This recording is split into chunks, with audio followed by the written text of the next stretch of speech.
Well, good afternoon, everyone. I'm absolutely delighted to be able to welcome you all here to the afternoon session of the first annual Cliveden Literary Festival.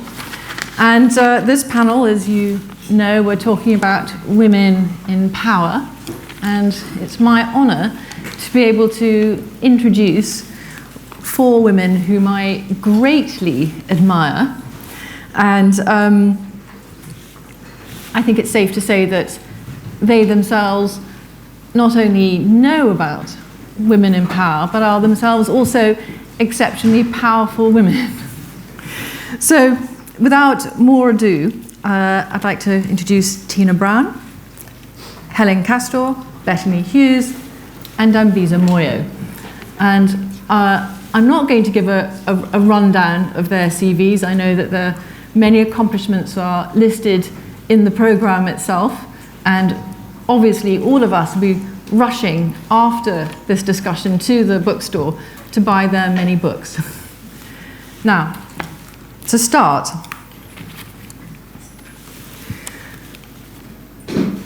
I'm going to begin this by bringing up the subject of agency versus symbolism.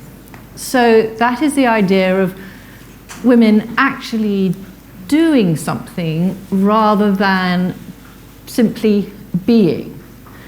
There's a very interesting comment that Marina Warner once wrote in her books, and she said that women are often used as metaphors for power, but historically they were not meant to physically embody power. So I'm going to begin with Helen, because in your work you have frequently written about women who were struggling against this very conundrum, the doing versus the being. And how did it affect them? Very profoundly. When I tell people that I write about medieval and Tudor queens and the difficulties they faced in exercising power, the reaction I sometimes get is, what are you talking about? Three of our greatest monarchs in British history have been women. If you put together Elizabeth I, Victoria and Elizabeth II, they seem to bestride the historical stage like colossuses, whatever the female plural of colossus is. But I think the interesting thing about that is that Victoria and our Queen now are both on the throne in a time when rule has passed to Parliament. So the monarchy is much more of a figurehead.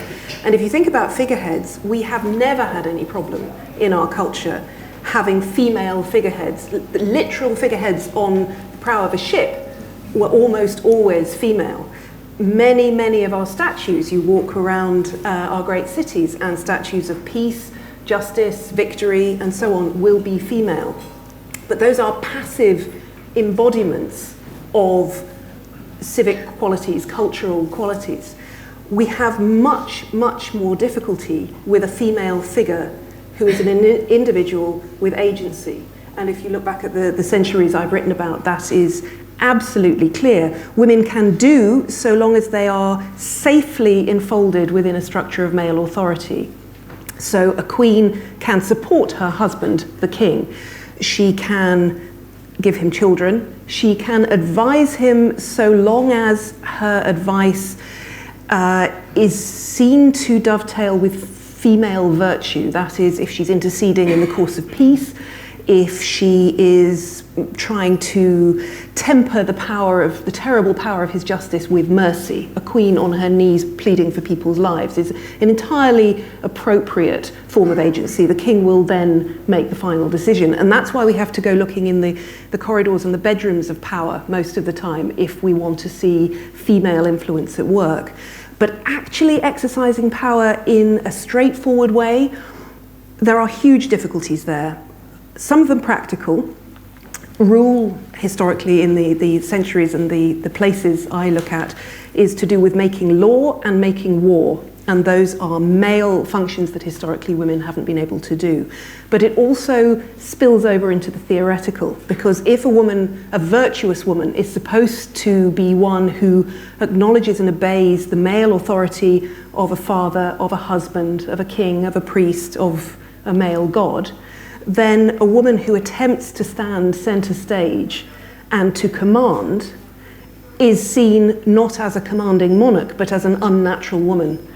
And that means that she will encounter resistance, criticism, and deep cultural unease, if not worse. So just unsex me here. Unsex me here, yes. So someone like Empress Matilda, do you think she ever had a chance, or was she doomed from the start? This is Matilda, the daughter of Henry I in the early 12th century, who was the designated heir to the throne as his only surviving legitimate child. The interesting thing is, she did have a chance. At that stage in English history, there was no law, no rule to say that women could not inherit. And when her father died, the result was not that she was simply written out of the story. The result was civil war, because her cousin Stephen acted to seize the throne for himself before she, who happened to be pregnant and on the wrong side of the channel at that point, had a chance to act. But there were 20 years of civil war. This was a live and open question. The interesting thing for me particularly is that it's at the point of her greatest success in 1141, when Stephen was in prison. Matilda looked as though she'd won. She was waiting for her own coronation. She started trying to act as a king.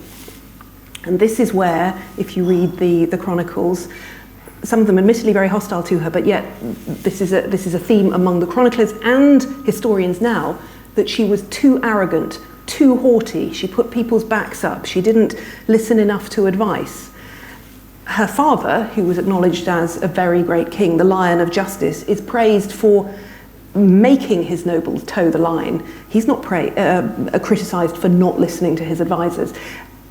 It's a theme that occurs again and again and again, that women seeking to exercise power are criticised for things that either their male counterparts are not criticised for or are actively praised for.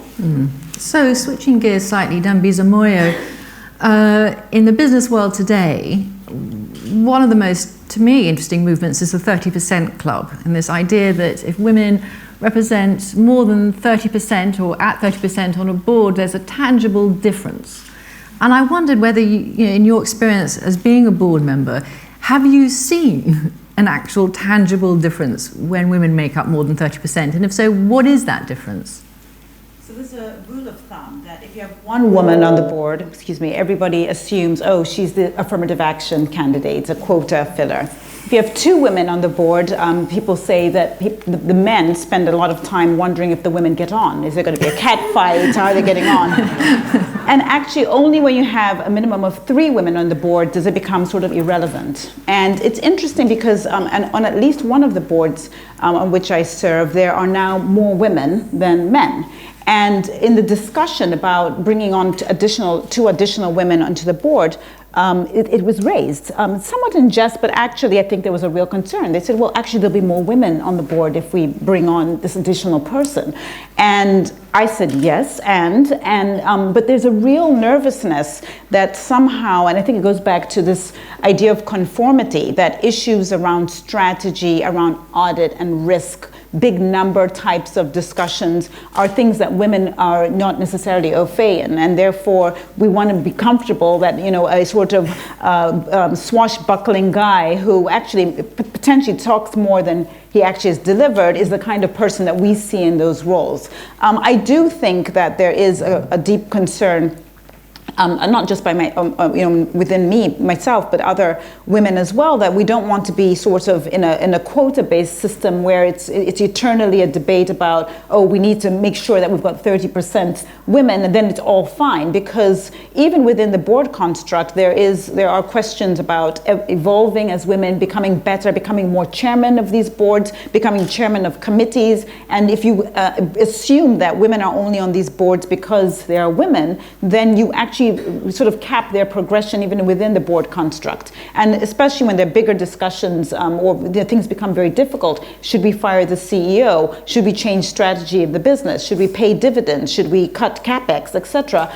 There will always be a sense that the women don't have an equal say if they are coming on with this presumption that they're sort of need to be there to tick a box, as opposed to that they're actually eligible or have real qualifications which allow them or encourage them or or actually assumes that they rightfully should be on these boards. But what does it do experientially? What have you seen? That it's nice to have the numbers, and then what? Well, I think that and I've been on boards roughly 10 years now. I would say that there have been, and by the way, I should say, actually in every company that I've been involved in, we've had to fire a CEO.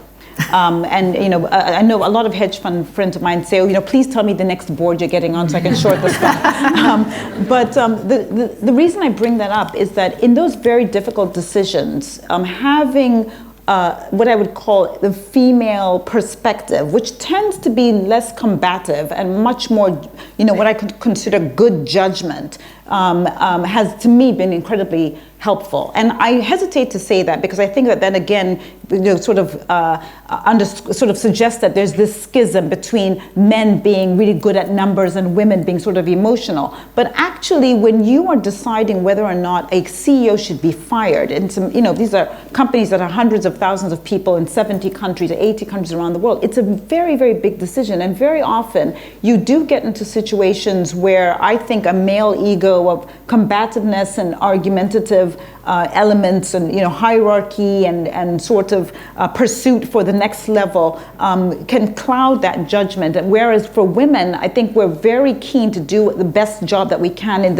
within the confines that we are occupying, and I think that's been incredibly helpful to have women make those decisions or to be sort of the deciding vote. So I think it's eternally essential. And obviously the other point just worth making is that we have female customers, female regulators, the broad swath of stakeholders are female. So the notion that we can have all male boards to me is just completely absurd. Thank you.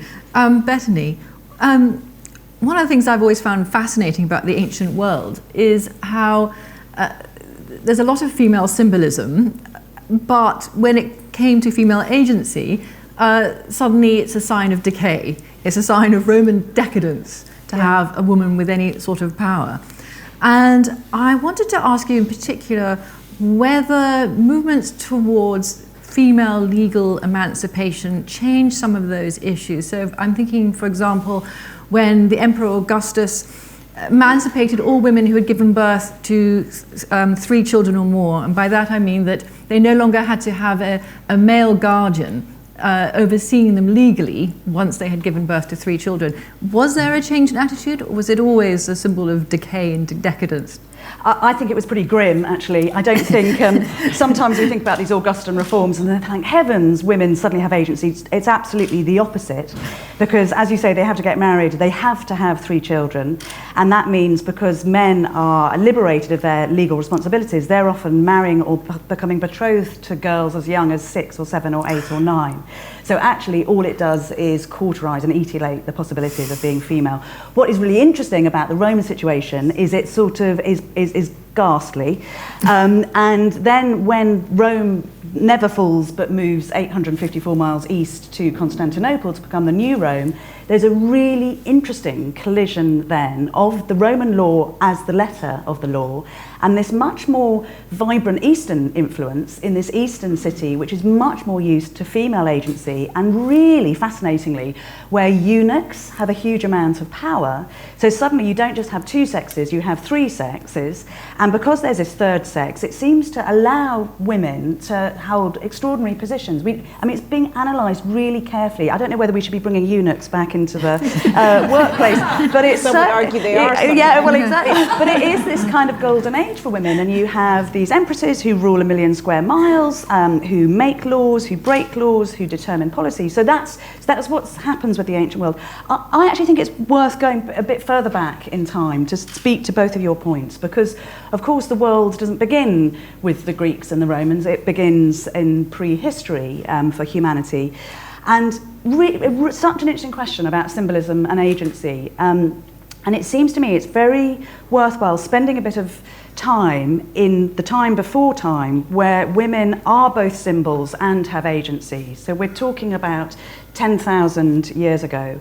And what you find in these really early attempts at civilization, so this is kind of the DNA of civilization rather than the stem cell of civilization, is you get extraordinary figures made of women. And there's one I'm thinking of from Çatalhöyük, which is claimed to be the kind of world's first town in southern Turkey.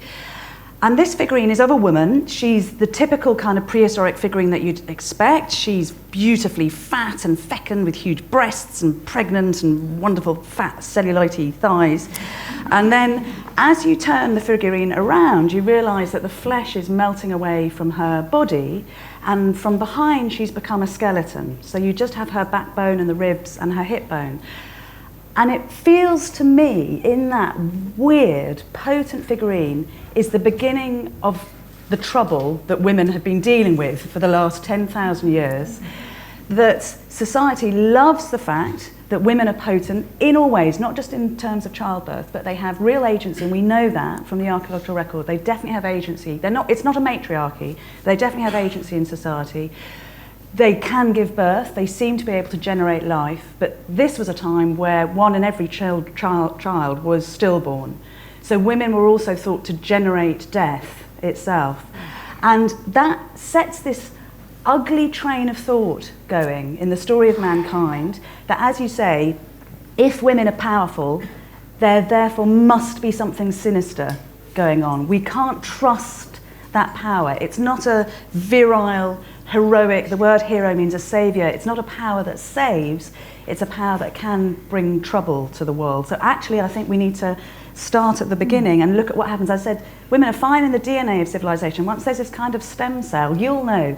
We get these, I mean, you know, I weep when I read them, from the Greeks and the Romans, describing women in the most appalling terms. It's one of the most popular poems in ancient Greece, was written by this Cycladic poet called Simonides.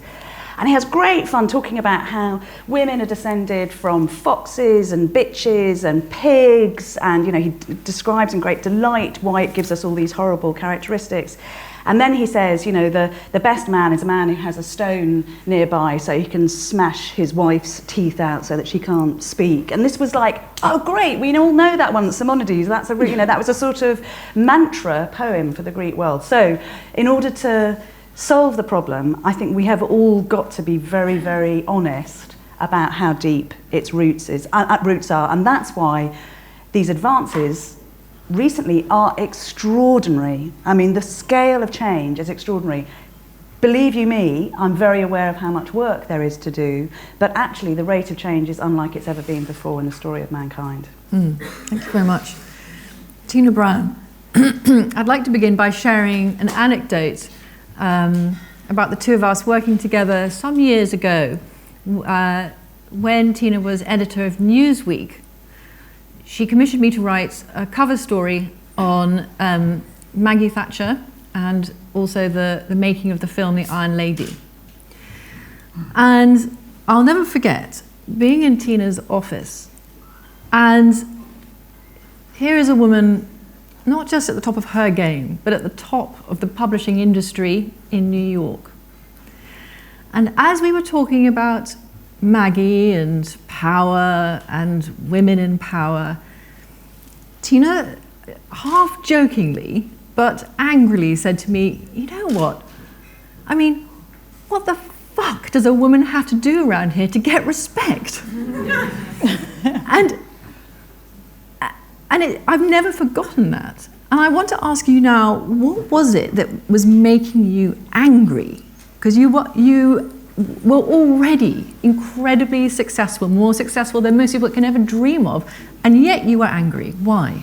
Well, I think any woman, who's occupies big jobs realizes that, you feel you have to be 13 times more accomplished, more try harder, work harder than men in the same position to get the same level of respect. And nonetheless, you still find yourself sort of denigrated in ways that men doing that same position are not. I mean, actually, I was just reminded of it just the other day when in the obituaries of Cy Newhouse, who was the owner of Condé Nast, who died just last week.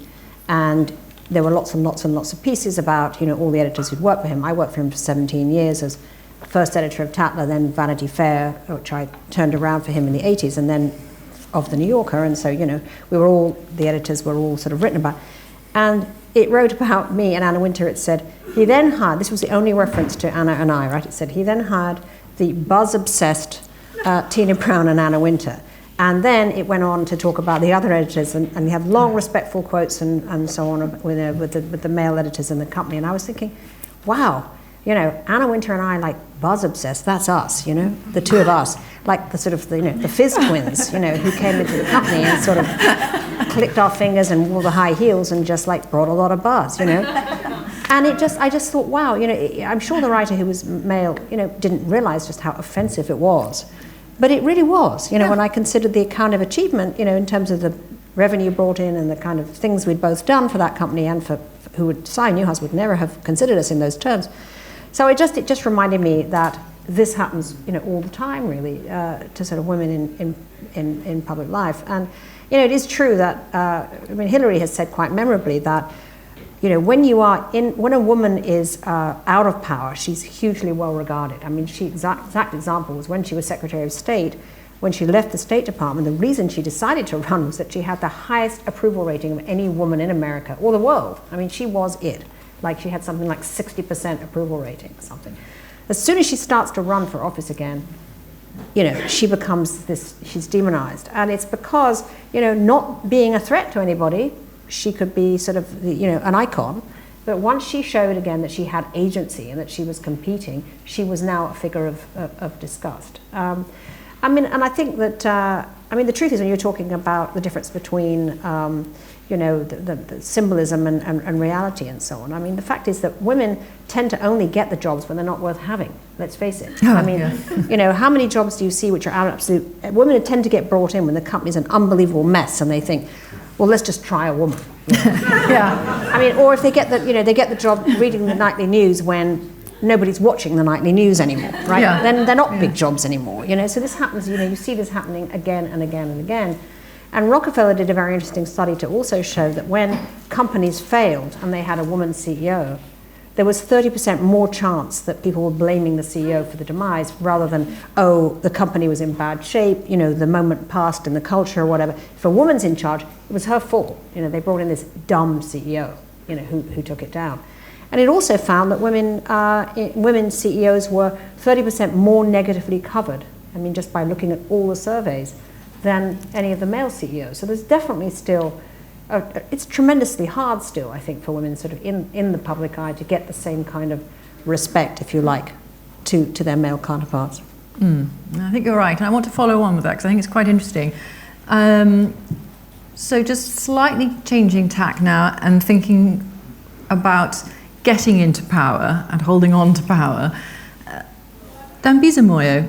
Now, we both live in New York part of the time, and one of the interesting events that happened recently is the putting up of a statue called the Fearless Girl. So there's a statue down on Wall Street of the bull, and then earlier this year another statue was put up facing it, and it's of a child, a girl, and she's got her hands on her hips and she's facing down the bull. And everyone loved it. It's marvelous. It's become this incredible icon. It's all about feminism. It's blah, blah, blah, blah, blah. And yes, the optics look great. But when you peel it back, then you discover that the company that sponsored this statue, State Street, did it to publicize a new kind of fund that they were putting together. And then you discover that they themselves only recently, and I mean in the last few weeks, have been fined by the US Labor Department for systematically underpaying all their female employees. Everyone. So what I'd love you to talk us through some of the hypocrisy that you see where the optics say one thing, but the reality is something else.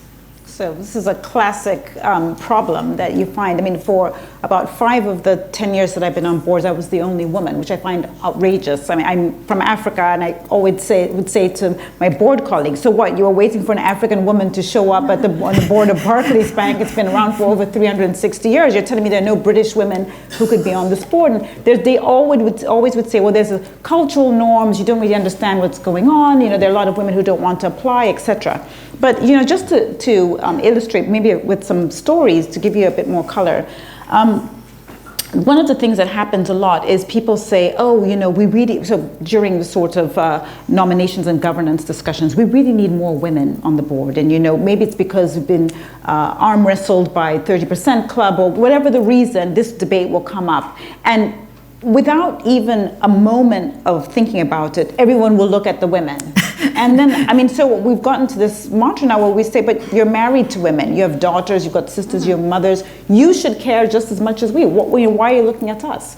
But the other thing that strikes me is that there is a cultural element to this that I think is quite hard to get at. And maybe, again, if I can just give you an example. When I joined the board of Barclays Bank in 2010, I happened to be the only woman, only minority, and the annual general meeting, which is a Royal Festival Hall, has the board sitting on a little bit of a podium. And so we were sitting there, and after the sort of formalities, the chairman opened up the discussion for questions. And a hand pops up from shareholders, and they can ask you basically anything. And the shareholder says, in a tone as aggressive as I'm showing you right now, I would like to know what the credentials of that statutory woman are that she could be on the board of this institution. And the chairman, you know, very politely said, well, all my board members are highly qualified, they've got great experience, and they are adding value. And this person was adamant, that is not acceptable, it's your responsibility to answer the question. I would like to know what the qualifications of that statutory woman are that she should be on the board. The reason I bring it up, point one, is that the shareholder was a woman. Number two, when we walked off of the stage, 3 of my board colleagues said, thank God they asked about you, because I didn't even go to college, I don't even know anything. I just came here through the old boys network. And it sounds funny now, but actually if I look at my career, I think that we as, generally women tend to conform to or sort of try to navigate certain strictures and transparencies. So we say, okay, well, what do I need to have to apply for this job? I need to have got an accounting degree or be a lawyer or have this number of years experience. Whereas the truth is, and this is my own assessment, is that by and large, the world works through networks and contacts.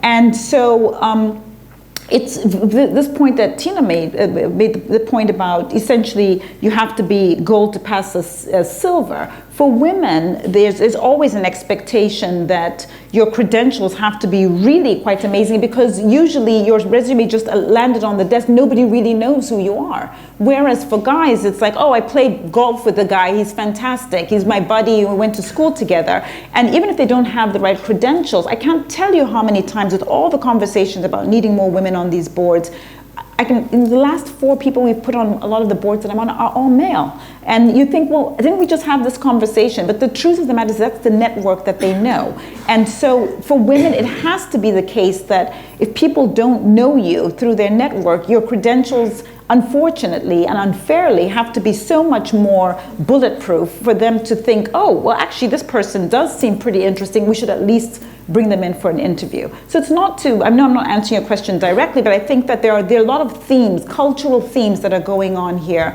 I find that women generally do not want to apply. And again, I would like to give an example. Barclays in 2012, I hope I don't get fired for this, but everybody on the planet knew we're looking for a new CEO and a new chairman. We had, and I'm going to get the numbers slightly off, we had about 54 applicants for the CEO role and about 13 applicants for the chairman role. All of them were men. Not a single woman applied in 2012. And I can't tell you, the vast majority of the applicants were really underqualified. But still, guess what? They were entitled to feedback. And so we all had to call and say, hey, you, Mr.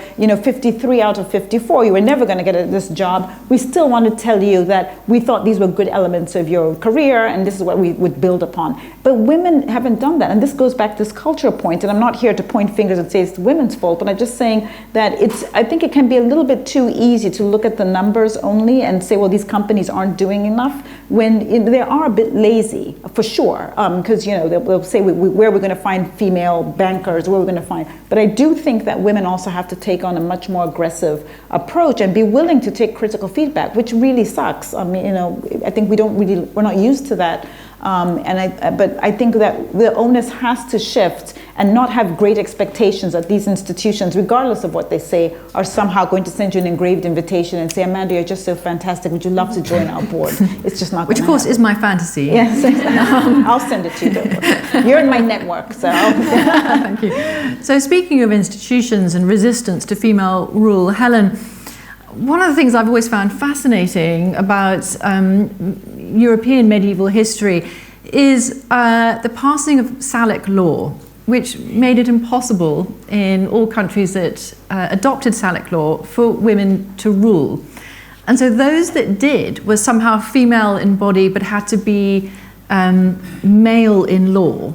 And despite that, there's you must correct me on the statistics, but it's something like 15 women ruled in Europe between 1300 and 1550.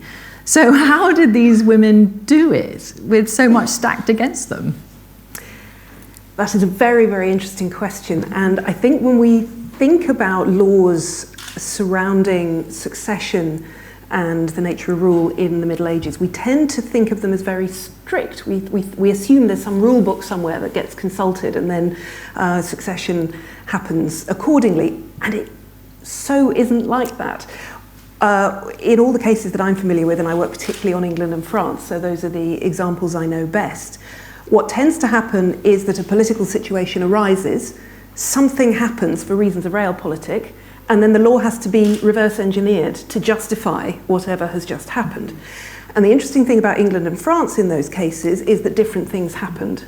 In France, where the Salic Law was adopted, it's always talked about an ancient law that's always been in place. The Salic lands are governed by the Salic Law. There's a great speech at the beginning of Shakespeare's Henry V, the boring bit before the war gets going. If you remember, a bishop comes on and explains the Salic Law, which is why the French are saying Henry can't be king there.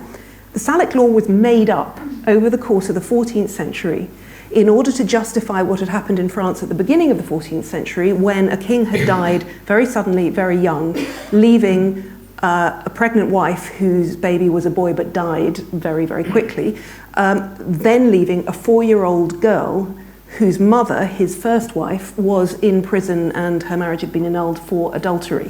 So if you are the French polity, are you going to go for a 4-year-old girl of uncertain parentage as your new monarch, or are you going to skip her and go to the king's adult brother? You'll probably do the latter. He then dies leaving only daughters, so you skip them as well, go to his brother. He dies leaving only daughters. Bit of a problem because he's only got a sister left and she's married to the King of England. You really don't want that, so you skip to a male cousin, and that's how the Valois come to inherit the crown in France. But once you've done that, you've got to justify what you've done. And so talk of a Salic Law starts, and over the course of the 14th and into the early 15th century, it becomes a truth that France is governed by an ancient law that forbids women from inheriting the throne or passing on any right to the throne, because they had to do that bit to keep the English, the 100 Years' War was underway by this stage, had to keep the English king out.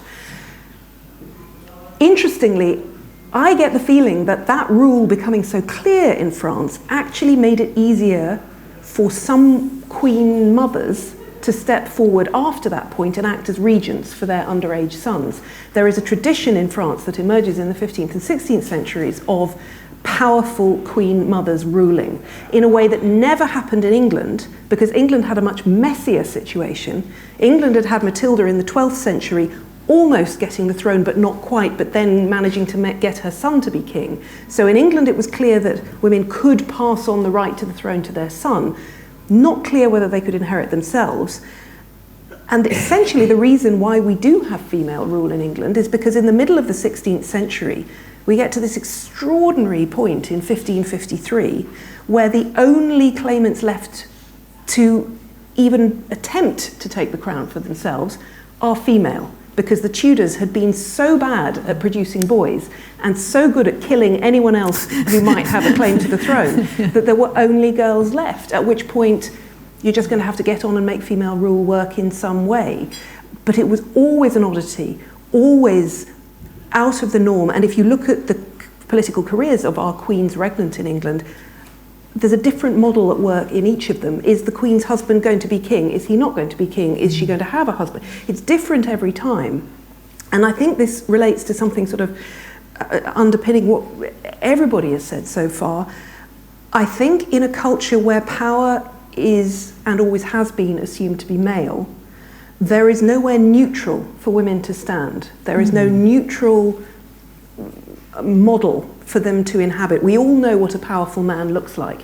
He wears a dark suit, a white shirt, and probably a brightly coloured tie. The same was true in the 16th century. You could say what a powerful man looked like. What does a powerful woman look like? How does she act? How does she speak? Men can operate in that neutral role until they obviously fail. Women, as you've all been saying, have to succeed from the outset because they don't fit the model to start with. That's marvellous, thank you very much. Tina Brown, during the course of your career, you've interviewed so many incredibly successful women, some of the most successful women in the world. You've worked with, you've interviewed, you've been around them, and I wonder whether you've noticed that so many of them have had to make enormous sacrifices to be that successful, or whether getting and holding on to power has changed them in very, very particular ways that you notice again and again.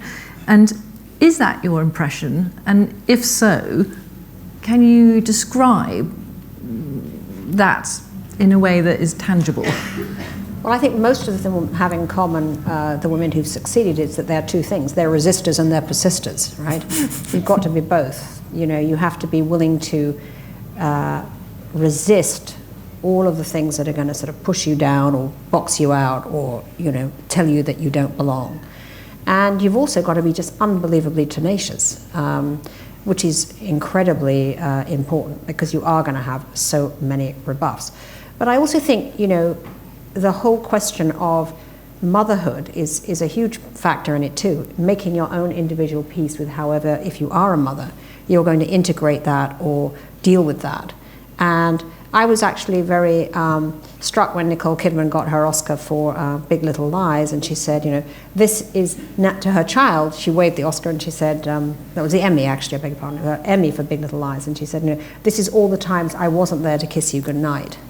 And I thought, you know, it touched me because I realized that it was burning her up, you know, having to make that choice each time. So, I mean, you know, it's considered a bit non-new in a sense to ask women about their children when you're interviewing very successful women, how they managed it. But actually, I always do, because I think it's an absolutely critical part of how they confront things. I mean, we saw with Mrs. Thatcher, in a sense, how difficult it was for her to, first of all, have the twins at home and be this perfect mother, then realize that she really wasn't that woman. And the agony, really, as in later life, it all played out and sort of haunted her, obviously, quite a bit.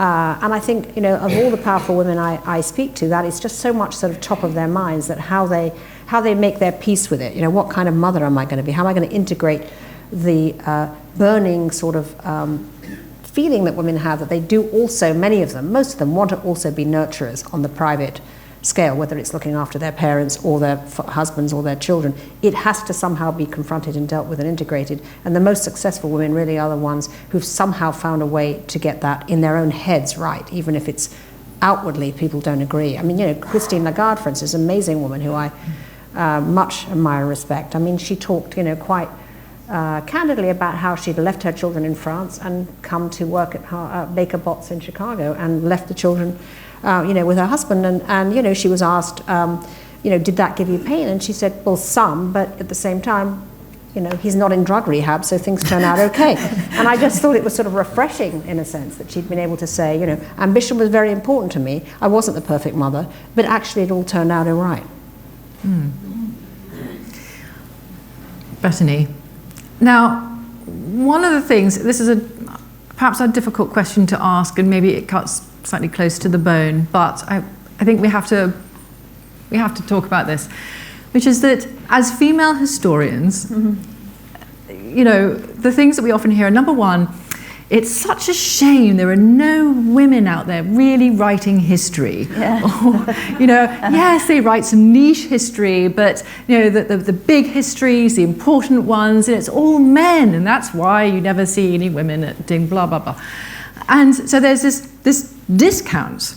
And I think of your work, for example, and your book on Socrates was seminal in my life. It introduced me to a part of history that I knew absolutely nothing about, and it really brought me to classical history in a way that I had never been to before. And then I think about, for example, Miranda Carter's book, The Three Emperors, which is an absolutely outstanding history of Europe at the beginning of the 19th century.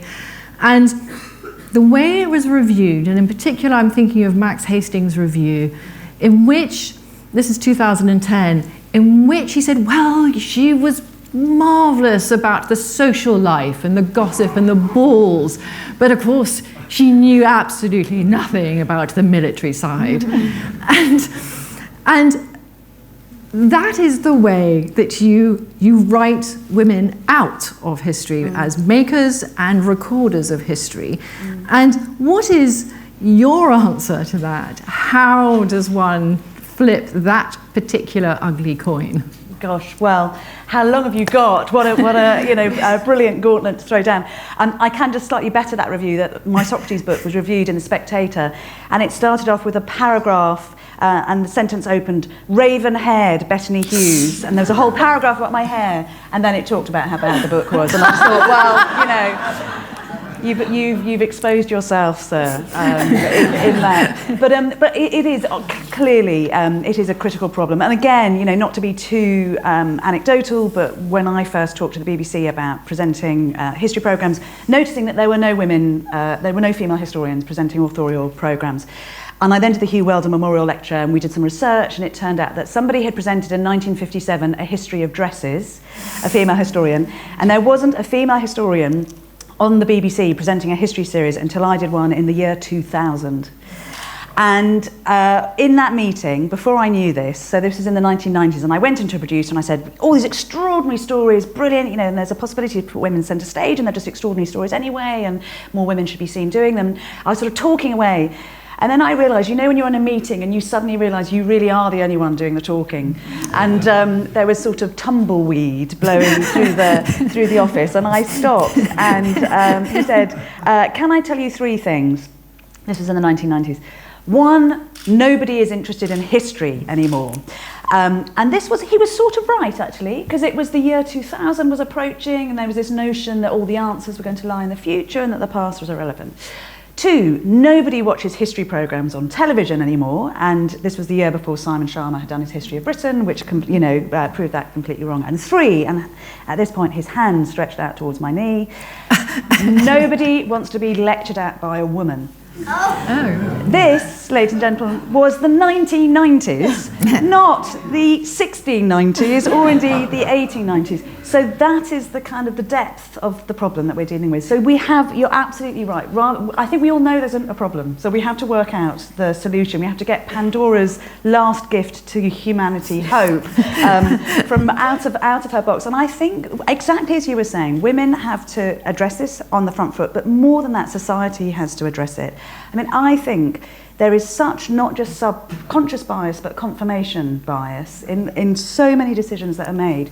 There almost needs to be a truth and reconciliation process, I think, in the employment, when we're running our businesses, when we're writing books, when we're looking at how reviewers review them, when we're putting programmes on television, to ask how the decisions are being made and why they're being made. Again, just to sort of share with you one of the television issues we have. I remember somebody saying, I said, why aren't women being allowed to present programmes at 9 o'clock? And the answer came from the BBC executive that men have the remote controls at 9 o'clock.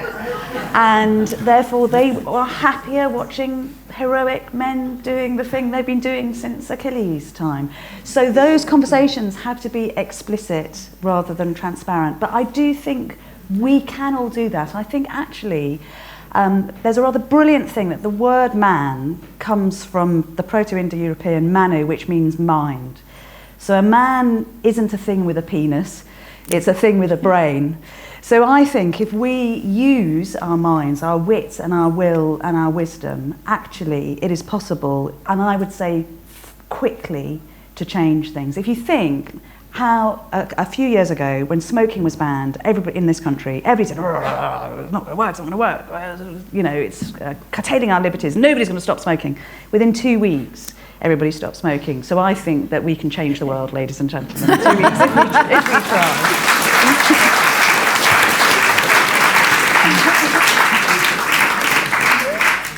So in the time we've got left, I'd like to address the elephant in the room, which is the incredible spate of sex scandals that have come out this year.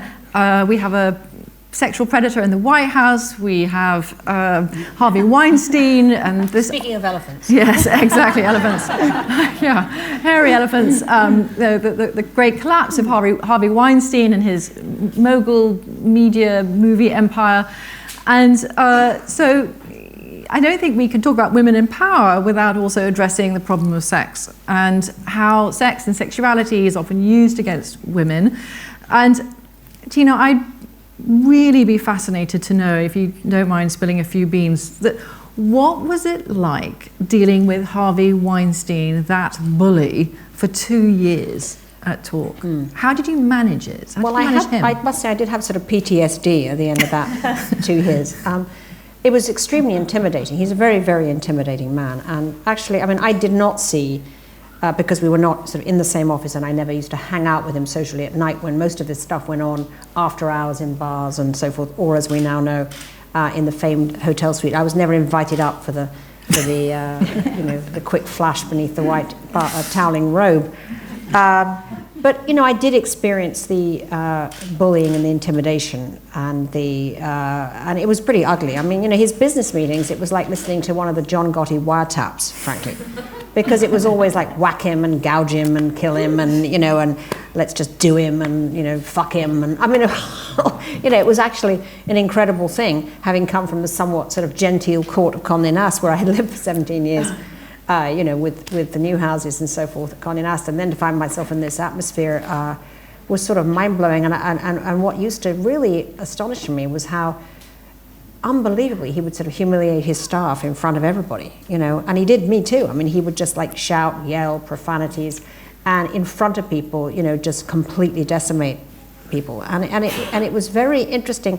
After a time, you started to understand what abusive marriages feel like, because it does sort of undermine your will. I mean, the first time that he did that to somebody in a meeting, he was one of his chief officers of the company. He kind of yelled at him, "Shut the, you know, sit the fuck up in your chair. Like, why are you fucking sitting there like that?" And I thought, you know, I was so stunned, you know, that anyone could speak to someone like that in a meeting. I thought he would immediately get up sort of and leave the room. But he didn't. The meeting continued. And I realized that there really was a sort of a culture of people very quickly, in a sense, get into a norm where things are taken for granted. So I don't. I mean, when you know we're talking about all male boards, one thing we should remember is that, you know, the Weinstein board was all men. There wasn't a single woman on that board, and I can only think, you know, had there been a woman or two on that board, that somebody would have said when his contract came up, and they actually agreed that his contract could be renewed as long as he, you know, would always pay off sexual harassment, you know, charges. The company wouldn't, and in fact, the company could also, you know, levy a fine from him next time there was a sexual. I mean, what kind of insane sophistry is that? I mean, it should be like, no, you know, there will be no more sexual harassment. Actually, you should be fired for the last 7 cases that we settled. But it's not a question of like, next time there is one, you pay for it. And I really do believe, surely, that if there are some women on the board, they'd say, you know what, you know, this is really like not right. I mean, shouldn't we be saying, if there's any sexual harassment, we're going to turn you over to the police? You know, I mean, it's like this should not be part of your corporate sort of guidelines. I mean, what sort of a situation is that? So, I mean, you know, the people were very quick to jump on the women for not speaking out more before, but why are we jumping on the women again? The fact is there's nothing in it for them to go public at all. I mean, they lose their careers, they lose parts, they become unemployable in the industry, and that really is true. If you're considered to be a troublemaker, you're not going to get apart. And people are ambitious. They do. I mean, I get very irritated to read about, well, they should have put they should have stood up and not taken a part. Well, it's very easy to say that. I mean, a lot of people are trying to make a living. It's a great part. It's a great role. He did make great movies. And I think also gets forgotten is that, Harvey did have another side. I mean, obviously, I didn't go to work for somebody who presented in the way that you're reading now at all. I mean, he could be enormously informed, interesting, terrifically cognizant of what you were doing. He knew how to talk to writers and artists. He was very, very good at that. So, the women themselves are not to be blamed for that. I mean, who is to blame are, all of the corporate folk around him, frankly, who just sort of, were involved in all this constant, keeping it quiet, which is what was going on all the time. Yeah. And famously, Mira Sorvino, the actress, said that after she turned him down, she found that suddenly this rumor went around Hollywood that she was difficult to work with. Right. Like, and never got any more parts after that. Now, Bettany Hughes. I'd be very interested to know what role sexuality had in altering women's position in the ancient world after Christianity was introduced, and whether there was a change, and if so, how did that change manifest itself? Gosh, what an interesting question. Well, it did change. There's in the ancient world, it's very interesting what happens with sexuality. Exactly as has been said, what happens to real women in real positions of power is that they are sexualized within the ancient world. So women like Cleopatra, Helen of Troy was a mythical figure, but they're described as beautiful and baleful, and the reason that they cause trouble and that the reason that they draw men to their deaths is because of their sexual potency. So you'll know this, the first invented woman, the created woman, was called Kalon Kakon. She didn't even have a name. She was Kalon Kakon. She was the beautiful, evil thing. Beautiful because she was evil, evil because she was beautiful. So there was, I think, Catherine Nixie's just written a brilliant book called The Darkening Age. I think we shouldn't have rose-tinted spectacles on when we look at the ancient world and imagine it was all brilliant because it was unrestrained and liberated and people enjoying themselves having sex the whole time. I think it was, again, pretty ghastly for women in both Greek and Roman culture. And something does change with Christianity, and briefly, it's very good.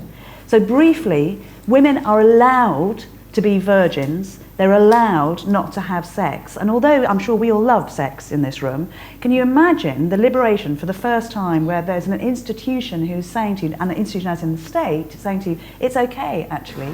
You don't have to do that. You can concentrate on your books, on your work. You can write poetry. You can paint icons. You can not just live in a nunnery shut away from somebody. You can have a different role in the world. So actually, I'm quite a fan of early Christianity. What then happens is the problem with the ideas of Christianity then get appropriated by the clerics who sit as monks in their monasteries, who are themselves celibate and frustrated, who then decide to choose the religious works which denigrate women and talk about sex itself as a problem and as a woman's fault. So there's this really interesting window, and I'd say of about 250 years, where actually Christianity does a great thing for women. But once Christianity is not just an idea, but it becomes the state religion of the Roman Empire, so it has a territory to call its own, then it becomes a denigration and it etiolates what it is to be female. So it has definitely caused issues, but more of the issue is this fundamental sexualization of what it is to be a woman, and particularly what it is to be a powerful woman. It's exactly what you're saying with the medieval monarchs, with Eleanor of Aquitaine. She was described as per pulchra, as too beautiful, more than beautiful, and it was said that her excessive beauty injured nations. So it's always this idea that if a woman, and they were probably beautiful and charismatic, but that's never seen just as a good thing. It's something which destroys the men around them. That's very interesting you say that. I want to take that further, actually, Helen. This idea of female sexuality being a dangerous thing, and you've written about this, for example, in your Joan of Arc book, that any woman who has agency or is powerful or is in the midst of action, her sexuality becomes rampant, it becomes perverse, and that throughout history, these women who are in positions of power or want them are seen as being sexually perverted. And is that some kind of Freudian fear? You know, the fear versus the wish. We might call it Freudian, but if we go back to the book of Genesis as it came down to us through the institutional church that Bettany's talking about, it goes back to the fall. And again, our ideas of what mankind is. Adam is created, he is the neutral, original body. Eve is created as a weird, mutated offshoot who is inherently sexualized because that's the point, that she should be Adam's partner. And then she is responsible for the fall. So her sexuality is united with responsibility for what then happens to humankind. And what you've been describing, in whether the women in the Weinstein case or what you were just saying about the ancient world, is that women's bodies are sexualized, and the effect of that sexualization is then made to be the woman's responsibility alone. And if you think about how the Christian church then evolved its doctrines, the one powerful woman within Christian theology was a virgin mother whose virginity was not affected either by the conception or the delivery of her child. So that is a model that no human woman in the world in the Middle Ages or since can hope to emulate. And it definitely feeds into an idea that a safe woman, a virtuous woman, is one encased, if you like, in male authority. Hillary Clinton's favourability ratings absolutely never fell below 60% as Secretary of State. The minute she announces her own run, they plummet. It is a situation where the female body is an object of fascination and fear. Joan of Arc's body, a case in point. Elizabeth I also, the extraordinary physical scrutiny and salacious way that Elizabeth I's body was written about by her enemies, but even by her own advisors. There's a long memorandum from William Cecil talking about how likely it is that she can still have a baby at 45 that talks in detail about what her body is like. It's never neutral, it's sexualized, it's safe if it's encased within male authority, but if it's unleashed by the woman stepping forward, then that is a sort of unnatural, almost feral. This is why I ended up talking about the image of the she-wolf. Dambisa, we don't have that much time, but I very much want to hear from you because we're talking about the problem of sexuality, and in the workplace, it seems to me sometimes that a woman must also somehow be unsexed to be successful in the workplace. She can't really be herself. She can't have maternity leave in the US to the extent that it might have in the rest of the world. The way she dresses will put her in one context or another. If she's breastfeeding her child, good luck to her if she can find a lactation room in her place of work. That female sexuality is still not really either recognised, or if it is recognised, it's problematic in the world of work. So I guess the good news is that progress has been made. I've met women who were on boards of companies 20 years ago when there were only male bathrooms, and they simply it didn't occur to anybody. And listen, even I mentioned to you earlier, being the only woman in a board where I actually think a lot of conversations were being had during the break when people were at the urinal, and I was the only woman in the ladies' room. I think that there is progress, but it's much slower than we want.